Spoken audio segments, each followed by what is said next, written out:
하나님 말씀 출애굽기 22장 1절에서 15절 말씀을 함께 읽도록 하겠습니다. 사람이 소나 양을 도적질하여 잡거나 팔면 그는 소 하나에 소 5섯으로 갚고 양 하나에 양 4섯으로 갚을지니라. 도적이 뚫고 들어옴을 보고 그를 쳐 죽이면 피 흘린 죄가 없으나 해 돋은 후이면 피 흘린 죄가 있으리라. 도적은 반드시 배상할 것이나 배상할 것이 없으면 그 몸을 팔아 그 도적질한 것을 배상할 것이요, 도적질한 것이 살아 그 손에 있으면 소나 낙이나 양을 물어나고 갑절을 배상할지니라. 사람이 밭에서나 포도원에서 먹이다가 그 짐승을 놓아서 남의 밭에서 먹게 하면 자기 밭의 제일 좋은 것과 자기 포도원의 제일 좋은 것으로 배상할지니라. 불이 나서 가시나무에 미쳐 낯가리나 거두지 못한 곡식이나 전원을 태우면 불러온 자가 반드시 배상할지니라. 사람이 돈이나 물품을 이웃에게 맡겨 지키게 하였다가 그 이웃의 집에서 봉적하였는데 그 도적이 잡히면 갑절을 배상할 것이요, 도적이 잡히지 아니하면 그 집 주인이 재판장 앞에 가서 자기가 그 이웃의 물품에 손댄 여부의 조사를 받을 것이며, 어떠한 과실이든지 소이든지 낙이든지 양이든지 의복이든지 또는 아무 이런 물건이든지 그것에 대하여 혹이 이르기를 이것이 그것이라 하면 두 편이 재판장 앞에 나아갈 것이요, 재판장이 죄 있다고 하는 자가 그 상대편에게 갑절을 배상할지니라. 사람이 낙이나 소나 양이나 다른 짐승을 이웃에게 맡겨 지키게 하였다가 죽거나 상하거나 몰려가도 본 사람이 없으면 두 사람 사이에 맡은 자가 이웃의 것에 손을 대지 아니하였다고 여호와로 맹세할 것이요, 그 임자는 그대로 믿을 것이며 그 사람은 배상하지 아니하려니와 만일 자기에게서 봉적하였으면 그 임자에게 배상할 것이며 만일 찢겼으면 그것을 가져다가 전가할 것이요, 그 찢긴 것에 대하여 배상하지 않을지니라. 만일 이웃에게 필요한 것이 그 임자가 함께 있지 아니할 때에 상하거나 죽으면 반드시 배상하려니와 그 임자가 그것과 함께 하였으면 배상하지 않을지며 세낸 것도 세를 위하여 왔은즉 배상하지 않을지니라. 아멘. 출애굽기 20장 15절을 보면 여호와 하나님께서 도적질하지 말라 이렇게 말씀을 하셨죠. 도적질하지 말라 이렇게 말씀하셨다라는 것은 이 법에 대해서 여호와 하나님께서는 결코 그 뜻을 꺾을 마음이 없으시다라는 뜻입니다. 이 말씀을 주신 그 배경은 애굽 땅 종되었던 집에서 인도하여 내신 여호와로서 애굽 땅 종되었던 그 이스라엘 백성들의 것에 대해서 도적질하지 말라고 지금 하고 계신 거죠. 그런데 오늘 우리가 읽은 말씀을 보게 되면 하나님께서는 이미 이스라엘 백성들을 도적으로 간주하고 있다는 사실입니다. 우리는 이 말씀을 보면서 어떤 생각을 갖게 되는가 하면 혹시 도적질을 하게 되면 그 도적질에 대한 대가를 어떻게 치르면 되는가, 이렇게 일을 처리하면 되겠다라는 그러한 생각을 갖게 되죠. 방금 읽은 22장 1절을 보게 되면 사람이 소나 양을 도적질하여 잡거나 팔면 그는 소 하나에 소 5섯으로 갚고 양 하나에 양 4섯으로 갚을지니라.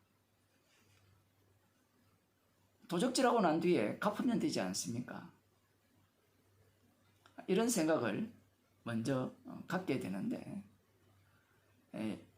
인간들이 하나님의 율법을 대하는 방식은 이런 법 외에는 없습니다. 왜 그러냐 할 때는 예수님 당시에 유대인들이 율법을 대하는 태도가 그러했기 때문입니다. 율법은 지켜라고 주신 것이지 못 지킨다라고 주신 것이 아니라는 거죠. 그리고 율법은 지켜야만 하나님으로부터 내리는 축복을 받을 수 있고, 율법의 의로는 흠이 없어야만 하나님께서 자신들에게 약속하신 하나님 나라 천국에 들어갈 수 있다라고 생각한 겁니다. 이스라엘 백성들은 조적질하지 말라는 그 말씀을 염두에 두어야 되는 거죠.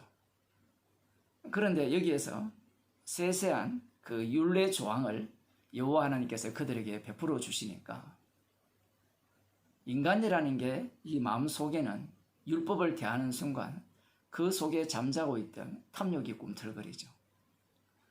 우리가 읽어봤잖아요. 소를 훔쳤다, 양을 훔쳤다. 안 걸리면 됩니다. 걸리지 아니하면 5배를 갚든지 4배를 안 갚아도 돼요. 그러한 생각을 품게 되는 거예요. 목사님, 사람이 그 정도로 악하지 않습니다.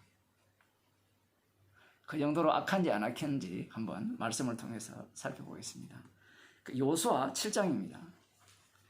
요수아 7장에는 이스라엘 백성들이 여리고성을 이제 하루에 한 바퀴씩 언약궤를 앞장 세우고 돌고 난 뒤에 7째 날 그 함성을 질러서 그 여리고성이 무너지고 이스라엘 백성들이 그곳에 들어가서 이제 전쟁을 이렇게 마무리 작업을 하는 겁니다.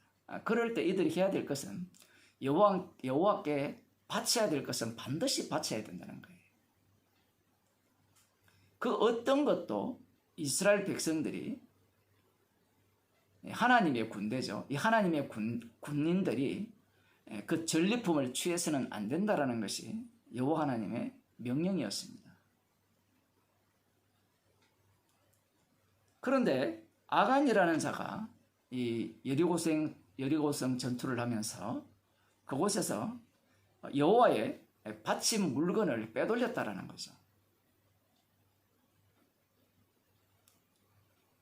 그런데 희한한 사건이 발생합니다. 어떤 사건이 발생하는가 하면 말씀을 순종하지 않은 자는 아간이거든요. 아간인데 아이성 전쟁을 하면서 아간 때문에 여리고성 전쟁을 할 때 전리품을 조금 더 취하지 않은 여호와 하나님 말씀에 순종한 사람들 중 36명이 죽임을 당합니다. 이들은 여호와께서 시키시는 대로 여리고성 전투에서 여호와께 바쳐야 될 것을 고스란히 바쳤습니다. 그런데 왜 아간 때문에 이들이 죽어야 되는가? 그 이유가 되게 궁금해요. 죄 지은 사람만 죽으면 되잖아요. 죄를 짓지 않았는데 하나님의 말씀에 순종했음에도 불구하고 죄 지은 자는 지금 죽지 않고 죄 짓지 않은, 불순종하지 않은 36명이 죽임을 당한다는 것은 우리들도 아마 납득하기 어려운 그러한 어떤 상황이 되는 겁니다. 이 36명이 왜 죽었을까요? 이 말씀의 내용을 들어가 보면 아간이 하나님께 바친 물건을 빼돌렸기 때문에 죽었다, 전쟁에서 패했다, 이렇게 말씀하시는 것은 분명합니다.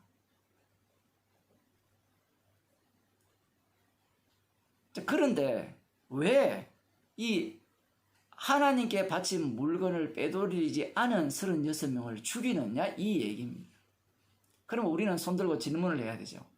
이들은 죄가 없습니까? 라는 질문을 해야 되는 거예요. 죄가 있어요? 없어요?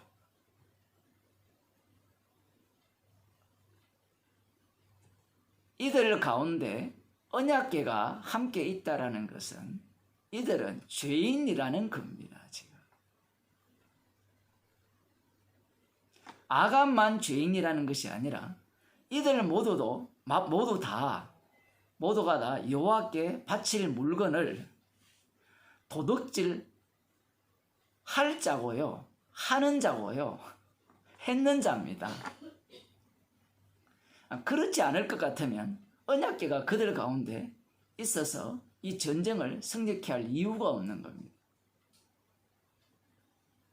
지금 그 아간의 그 태도 속에 어떤 생각이 함께 합류당하느냐라고 할 때는, 나는 여호와 하나님의 말씀을 제대로 순종했기 때문에 나의 잘못은 없다라는 거죠. 나는 죽지 않아도 된다라는 겁니다. 하나님의 심판을 받지 않아도 된다라는 거예요. 이런 사고방식 자체가 언약궤 정신을 무시하는 방식입니다.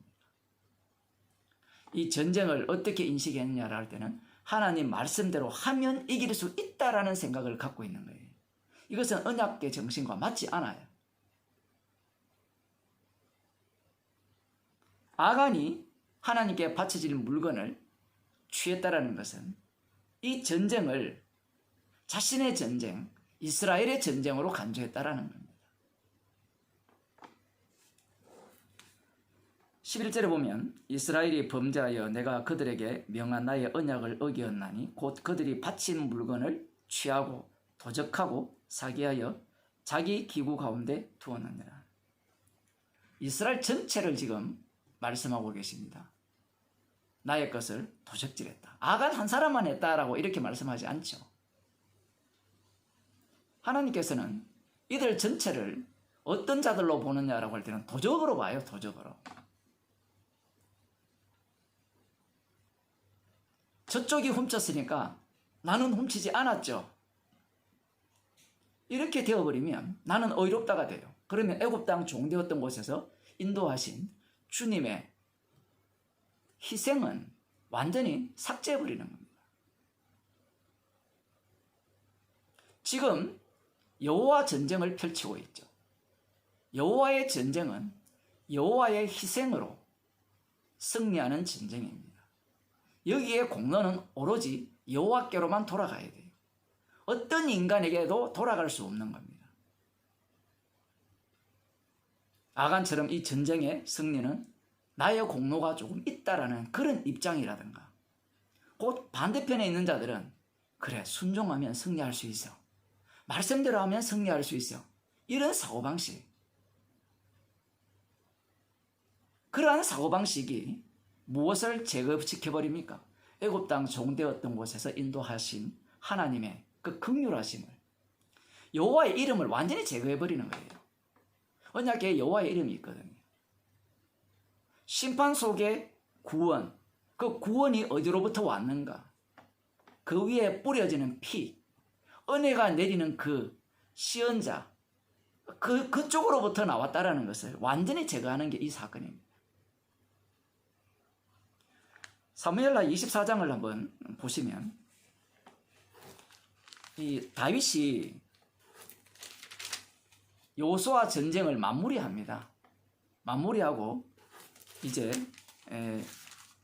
여호와께 찬양을 하고 마지막에 인구조사를 하는 대목이 나오는데, 22장 1절에 보면 여호와께서 다윗을 모든 대적의 손과 사울의 손에서 구원하신 그날에, 이렇게 나오죠. 여호와께서 다윗을 모든 대적의 손과 사울의 손에서 구원하신 그날에, 누가 구원하셨습니까? 여호와께서 대적과 사울의 손에서 구원하셨죠. 이 전쟁입니다. 여호와 이름의 전쟁. 그러면 이 전쟁은 누가 하신 전쟁이에요? 여호와의 이름이 하신 전쟁입니다. 사무엘 상하를 읽어보면 인간들이 하는 전쟁으로 완전히 이렇게 비춰지지만, 그러한 어떤 비치는 것 때문에 마지막에는 다윗 왕조차도 이 전쟁을 인간의 전쟁으로 바꿔치게 하는, 그 결과를 나의 전쟁으로, 내가 전쟁에서 승리한 그러한 전쟁으로 생각할 수밖에 없도록 만들어버린 겁니다.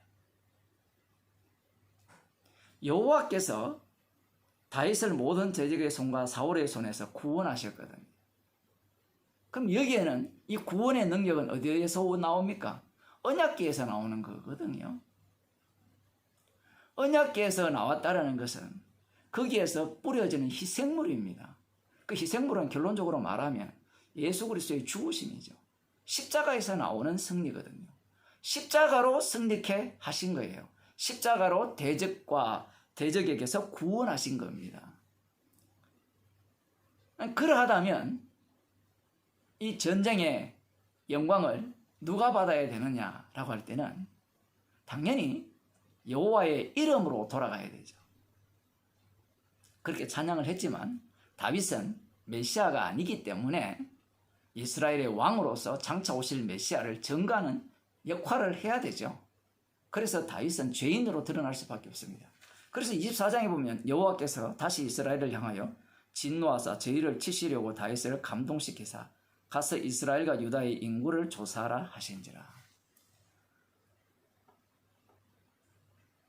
이미 언약궤가 그들과 함께 한다는 것은 그들은 무조건 침을 당해야 돼요. 심판을 받아야 됩니다. 여기에서 지금 하나님께서 다윗을 감동시키죠. 충동시키셔서 유다의 인구 조사를 시키는 겁니다. 이들이 지금 완성이 아니기 때문에 그래요. 언약의 완성이 아니기 때문에. 다윗이 인구 조사를 하는 이유는 간단하죠. 이 전쟁의 승리는 누구로 말미암아 주어졌느냐라고 할 때는 자신의 희생, 자신의 열심으로 이 전쟁에서 승리하여서 이 많은 군사력을 가지게 되었다. 이 많은 인구를 가지게 되었다라는 거예요. 지금 이 다윗의 이 모습이 어떤 모습이냐 할 때는 도적질하는 모습이에요. 아간이 도적질을 했죠. 여호와 하나님께서 승리하신 전리품을 자기가 도적질하는 겁니다. 다윗 왕도 마찬가지예요. 하나님께서 희생하셔서 주신 전리품이에요. 다윗 자신도 전리품이고 이스라엘 백성도 전리품이죠. 그 전리품을 자기 것이라고 숫자를 세고 앉은 거예요. 왕의 권세는 군사력만큼 높아지잖아요. 이 모습이 바로 도적입니다. 도적. 결국 이 일로 인하여서 여호와 하나님께서 똑같아요. 다윗을 죽여야 되는데 다윗을 안 죽이죠. 여기에 보면 범죄한 사람은 다윗이에요. 그런데 백성들 7만 명을 죽입니다. 그럼 우리는 또 질문하죠. 그들은 범죄도 안 했는데 다윗 때문에 왜 죽습니까? 그들이 죽지 않은 이유는 언약궤 때문이에요. 죽어 마땅히 해요. 우리는 죽고 안 죽고를, 도적질 했고 안 했고를 자꾸 어느 쪽에서 출발해서 생각을 하는가 하면 나로부터 출발을 해서 생각을 해요. 애굽 땅 종되었던 곳에서 인도한 그 사건부터 들어가야 되는데 십자가에서 다 이루신 그 사건으로부터 말씀으로 들어가야 되는데 거기에서 들어가는 것이 아니라 왜 죽어야 되는데? 죄 지은 사람만 죽어야 되죠. 다윗이나 이 백성들이나 십자가에서 다 이루신 그 완료성을 증가하기 위한 증인들이에요. 결국 이들은 어디로 합류당합니까? 다윗이 왕으로서 제사장 기능을 하죠. 인간들은 왕을 요구했죠. 왕을 요구하니까 하나님께서 나의 왕됨을 원치 않는다라고 말씀하시니까 인간들은 하나님의 왕됨을 상상하는 거예요. 어떤 왕? 열방과 같은 왕으로 하나님을 생각하는 거예요. 하나님의 왕되심은 십자가에 못 박혀 죽으시는 그 모습이 왕되심이에요. 인간들은 그런 왕되심을 원치 않은 겁니다. 그러한 왕을 증거하기 위해서 이 다윗 왕은 제사장으로서 진짜 왕은 자기 목숨을 대속물로 내어놓으시고 그 내어놓으시는 그 속에 자기 백성을 집어넣으셔서 새롭게 만드시는 그러한 십자가에 못 박혀 죽으시는 그 왕을 증거하기 위한 다윗이요 이스라엘 백성이라는 겁니다. 그러니 도둑놈이 되어야 돼요. 도둑놈이 되지 아니하면, 도적이 되지 아니하면 십자가를 전가할 수 없습니다. 주께서 오늘도 우리를 도둑놈 만들죠. 내가 가졌다라고 생각하는 조금의 일부분도 건드려 보세요. 아까워하고 왜 뺏어가? 화를 내잖아요. 마음이 요동치고 그러한 도적놈으로 만들어서 십자가의 피를 증거하는 증인으로 우리를 지금 살게 하시는 겁니다. 기도하시겠습니다. 하나님 아버지, 우리들을 날마다 주님의 것을 도적질하는 도적으로 만드셔서 십자가 피만을 자랑하며 감사하는 주의 백성으로 살게 하심을 감사드립니다. 주께서 만드시는 도적이 기꺼이 되게 하셔서 나의 몸이 내 것이 아니라 주님의 것으로 다루어지는 것을 기뻐하는 주의 백성이 되게 하옵소서. 예수님 이름으로 기도드리옵나이다. 아멘.